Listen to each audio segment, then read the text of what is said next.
ओम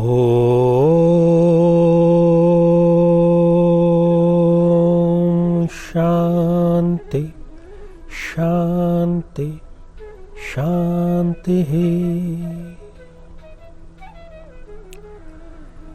मेरे बहुत ही प्रिय और बेहद सम्मानित साथियों, हृदय की असीम गहराइयों से अभिनंदन, बहुत बहुत हार्दिक स्वागत। साथियों, वैसे तो आपको पुस्तकों में और आजकल सोशल मीडिया, खास तौर पर यूट्यूब में ज्योतिष से संबंधित, एस्ट्रोलॉजी से संबंधित कई प्रकार की जानकारियां मिल जाएगी और उसमें से कई जानकारी बेहद रोचक और अच्छी भी है।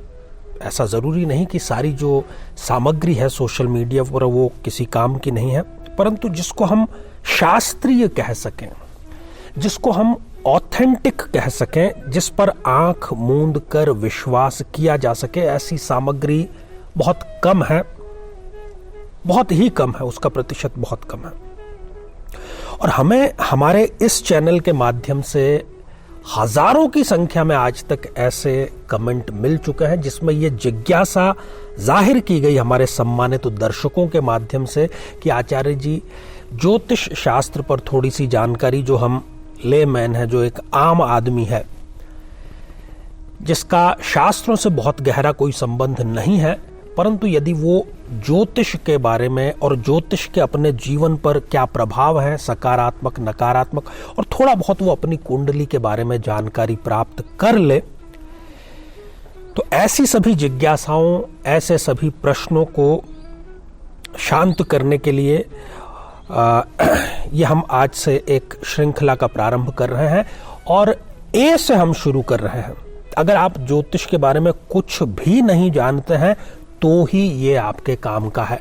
यदि आप प्रकांड पंडित हैं, आपने पुस्तकें पढ़ रखी हैं, तो कृपया आप ये एपिसोड न देखें तो ही ज्यादा बेहतर होगा, क्योंकि फिर छिद्रान्वेषण की प्रवृत्ति थोड़ी हमारी बढ़ती जाती है। जीवन में किसी समस्या का सामना कर रहे हैं, जैसे कि शादी में देरी होना, पति पत्नी में मनमुटाव या तलाक तक की नौबत आ जाना, संतान का प्राप्त न हो पाना, नौकरी या धन प्राप्ति में बाधा आना, जीवन के प्रत्येक क्षेत्र में किसी न किसी प्रकार की बाधा आना, तो आज ही अपनी जन्म पत्रिका का संपूर्ण विश्लेषण करवाएं और पाएं समस्या से सदैव के लिए मुक्ति। तो ज्योतिष के जितने भी जिज्ञासु हैं, विद्यार्थी हैं, आम आदमी हैं, सबसे पहले तो ज्योतिष शास्त्र, ये जो शब्द है, तो इसमें सीधा सीधा दो शब्द हमें देखने को मिलते हैं, ज्योतिष और शास्त्र। ज्योतिष पर आने से पहले बहुत ज्यादा मैं इसको कार्यक्रम को बोझिल नहीं करूंगा, इसके लिए आप निश्चिंत रहिए। ऐसा नहीं आपको लगना चाहिए कि आप किसी कॉलेज में, स्कूल में कोई लेक्चर पढ़ रहे हैं, बल्कि आपको इसका पूरा आनंद लेना चाहिए। तो ज्योतिष और शास्त्र, सबसे पहले जो शास्त्र होता है, सभी जितने भी विषय हैं एकेडमिकली, आप जीव शास्त्र, राजनीति शास्त्र, समाज शास्त्र, तो शास्त्र का अर्थात है कि किसी भी ज्ञान की जो क्रमिक व्यवस्था है, क्या करना चाहिए, क्या नहीं करना चाहिए, क्या होना चाहिए, क्या नहीं होना चाहिए, होना चाहिए तो किस तरीके से होना चाहिए, ये विधिवत जहां कहीं पर भी इसका उल्लेख होता है उसको हम शास्त्र कहते थे। तो ज्योतिष को जब हम शास्त्र में और सही तरीके से, सही रीति से, सही नियम से पढ़ने की, उसको आत्मसात करने की जब संकल्प कर लेते हैं एक प्रकार से, तो हमें ज्योतिष शास्त्र जो है उसका सहारा लेना पड़ता है। और चूंकि जन्म से लेकर के, बल्कि जन्म नहीं, मैं इसको कहूं कि गर्भ से लेकर के और कब्र तक ज्योतिष शास्त्र का दखल हर एक आदमी के जीवन पर है, तो इसमें बिल्कुल भी गलत नहीं होगा।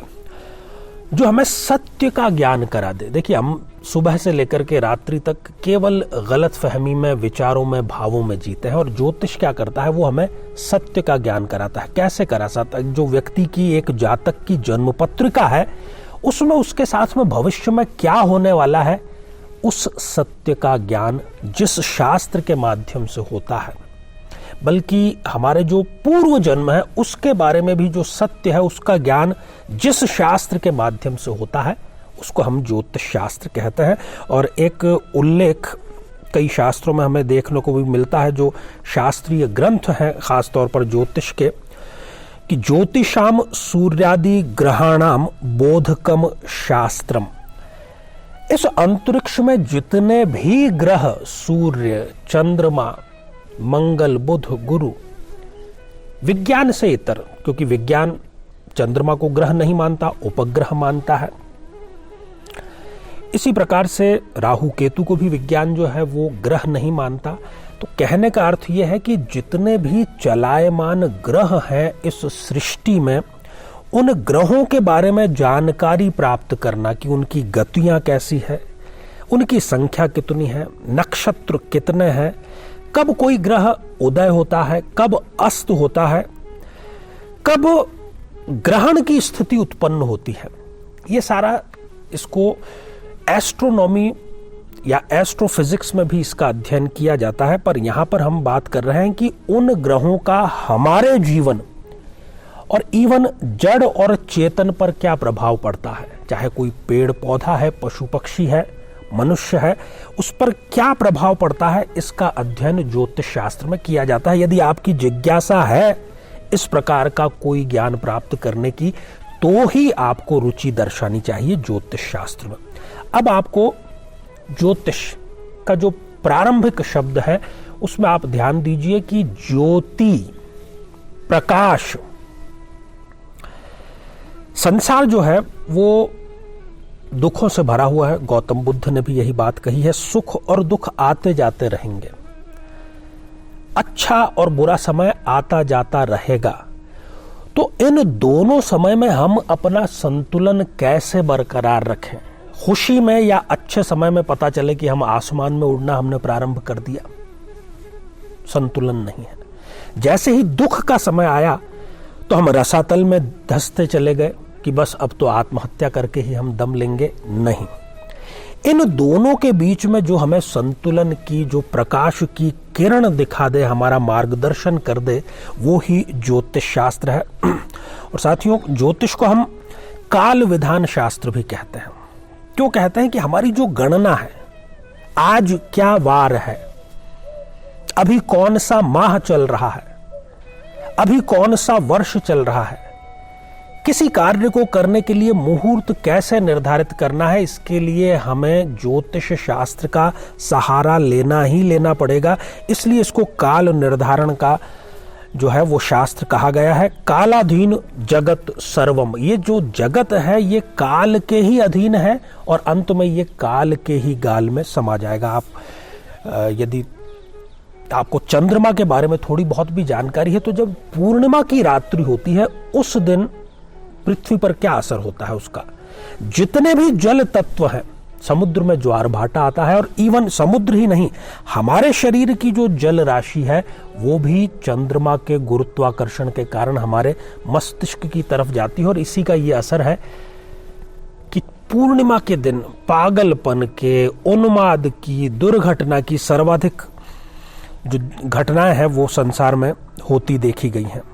तो कहने का अर्थ साथियों केवल इतना ही है कि हम चाहे माने ना माने, कई महाशय मुझसे भी मिलते हैं कि मैं इन सब चीज़ों में बिलीव नहीं करता। आप मत बिलीव करिए, आप तो कल से ये भी बिलीव करना बंद कर दीजिए कि सूरज भी आप पर कोई असर करता है।